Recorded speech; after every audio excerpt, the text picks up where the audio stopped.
Welcome to the channel and thanks for watching. Today's video is the last one in a series of videos where I built the girth belt for my Mandalorian Mercs costume. Today's video I'm going to show you how I added these leather straps to the belt, so let's get started. So we have our girth belt here. You can see the color has set in nicely.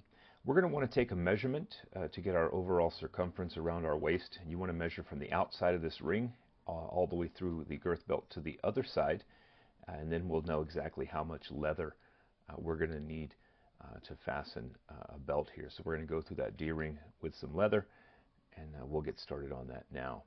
You can see I cut my pieces already. They were based on a concept as well as a pattern.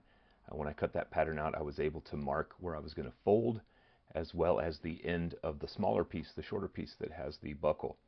And that's this piece here. We're going to go ahead and fold that as well. We'll punch a hole in the center, and then we'll fix our buckle so that we can actually close this girth belt, and at least keep it tight.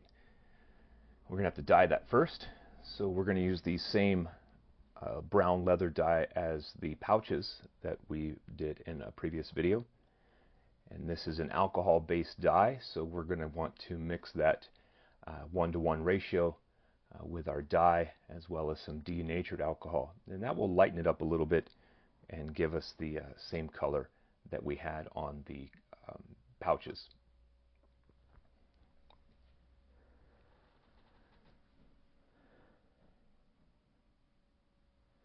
Again, this is a 1-to-1 mixture, so we're going to go about 3/4 of a cup, and then once we add our dye to the bottom of this container, we'll add some of the denatured alcohol in the same proportion, 1-to-1. So we'll use about 3/4 of a cup of this.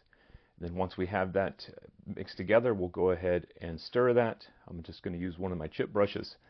This is the same brush I'm going to use to apply the dye to the leather. So we're going to start on the back side first. This is the flesh side, the fuzzy side, and that's where we're going to bend that. We'll stitch that together. We'll hold it in place on the rectangular ring of the girth belt. I just don't want this to be noticeable. This veg tan leather has kind of a beige pink color to it, and I think that would stand out in contrast to my Mandalorian Mercs costume. So I'm just going to add this to darken it up a little bit. I'm not going to wait for it to dry completely either, so we'll give it a few minutes, about 5 minutes, and it'll be dry enough to where we can go ahead and turn that over. And once we flip these pieces over, you can see how the dye's already started to take to the grain side of the leather. That's quite all right. This is not going to be very noticeable unless you're standing behind me when I'm fully dressed, but at the same time, I'll have a back plate, a cape. So again, what is noticeable I want to be as convincing as possible. We waited a full day for the dye to dry, and here we are adding neat's foot oil. And that will add a little bit of moisture back to our leather. Again, that's an alcohol-based dye. If you let it set too long, it will dry out the leather, so you want to nourish that as much as possible.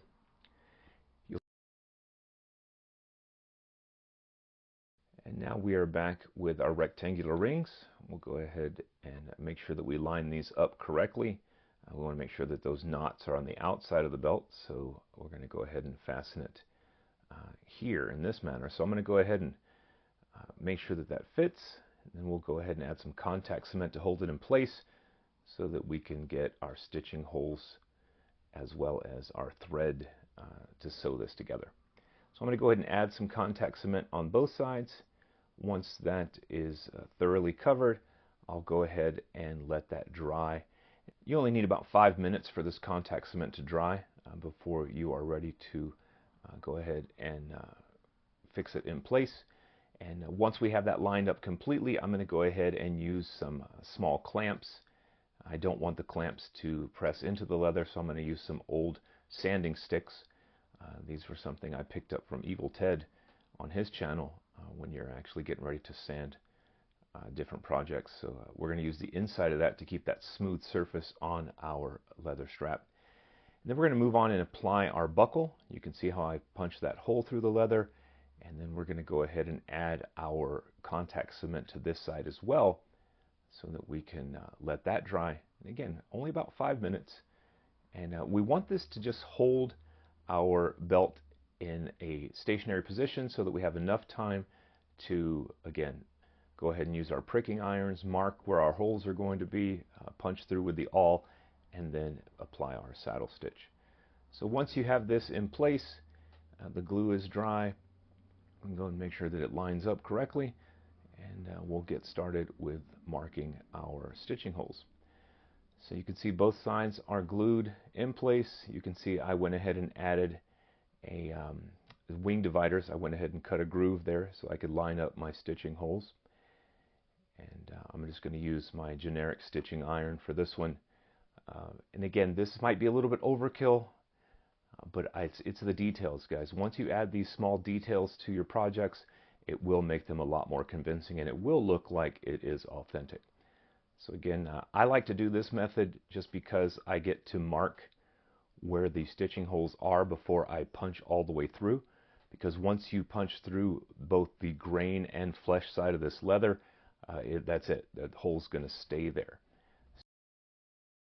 We'll continue moving all the way around the belt, marking where we're going to use our awl to punch through the leather. And again, I love this method, something I picked up watching a lot of different leather workers online. And once we have those marked, you'll see me using the awl that I have to punch through.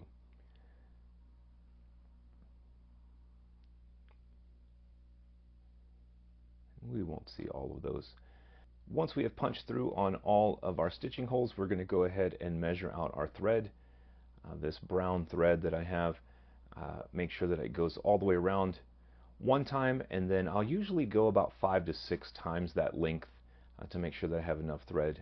If you're familiar with saddle stitching, we'll use these needles here. John James, I have yet to break any, knock on wood, but these are very durable needles for stitching. And the saddle stitch, it's like a figure 8, so you're going to want to go ahead and make sure that your needle is affixed to both ends of that wax thread. And you can see here how I knotted that together to make sure that it stays in place. And then I'm going to show you how I did that with this other needle. So you want to go ahead and measure off about twice the length of the needle and then double back on itself, and it makes this little S curve. I just make sure that the needle goes through the center of that. Once you pull it down, you can tighten it up, and again, that'll stay in place throughout the entire stitching job. So we'll go ahead and get ready.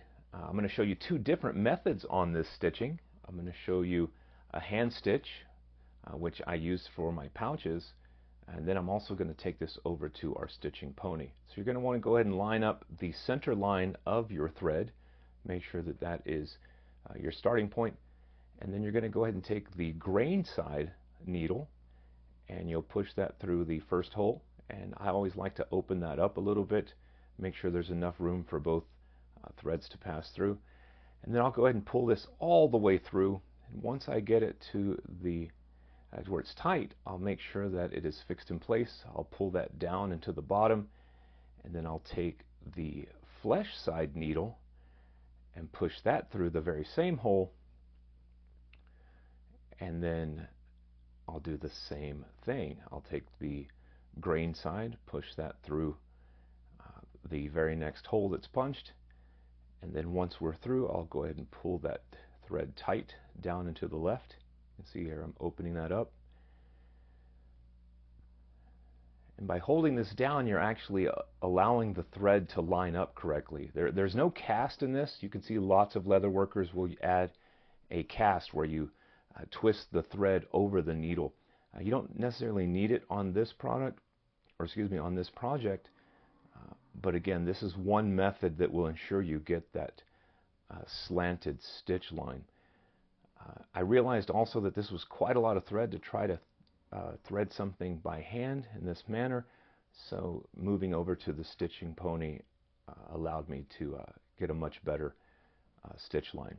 So you can see here, I'm going to go ahead and enter from the grain side, open up the hole, and then this is all about alignment. So I want to go ahead and place my other hand's needle on top of that, then pull that back tight and go right back through the exact same hole. And remember, there is no cast here.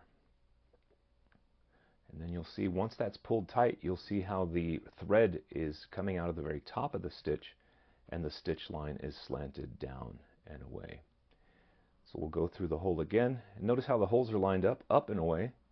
If you notice the stitching iron, the way it was marked with the awl. Again, we'll come right back to the exact same hole, allowing for the thread to line up, and we'll pull that taut. We'll do this a couple more times, and then I'll show you what it looks like on the back side. So you can see again, the stitches are lined up perfectly. So when we switch over to the flesh side, you're going to notice that the stitching lines will do something very similar. So we'll still enter from the grain side of the leather, and place that needle on top, push it back through, and pull that tight. And I'll show you one more time completely.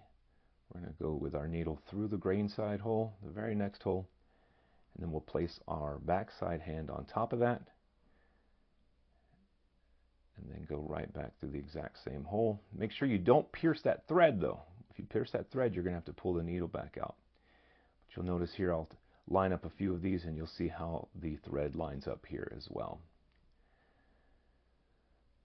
You'll see here the stitch line goes all the way around. It's not my best work, not perfect by any means, but it'll do.